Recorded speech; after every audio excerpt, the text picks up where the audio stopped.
జై గురుదత్త. ఫ్రెండ్స్, ఈరోజు mixed vegetable chutney చేస్తున్నాం. మా కూతురేమో బెండకాయ ఫ్రై. నేను మిక్స్డ్ వెజిటబుల్ కూతురు, మా అమ్మాయి వేసుకో దాంట్లో వేసుకో.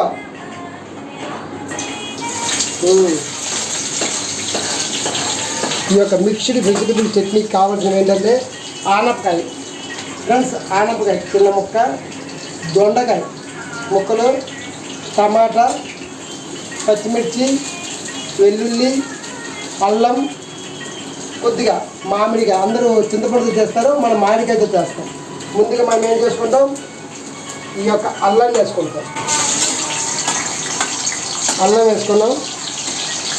నెక్స్ట్ వెల్లుల్లి, పచ్చిమిర్చి. చట్నీ కొంచెం ఎక్కువ పడితే పచ్చిమిర్చి వేసుకోండి.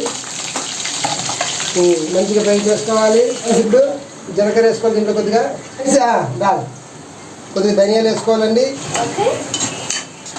ఒక ముందుగా వేసుకోవాలండి. ఇది గట్టిగా ఉంటాయి కాబట్టి దొండకాయ వేసుకొని మంచిగా ఫ్రై అవ్వాలి. దాంట్లో నా కూతురు చేతి వంట ఈరోజు తినాలి. తింటానా ట్విస్ట్ పడిపోతున్నాయా ఫ్రెండ్స్. దొండకాయలు మాత్రం మన చట్నీకి మంచిగా అవ్వాలి, ఎందుకంటే పచ్చి ఉంటుంది, పచ్చిపోవాలి మొత్తం.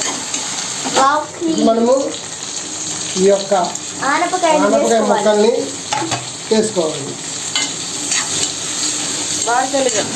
ఈ యొక్క టమాటా ముక్కలు కూడా వేసుకోవాలి.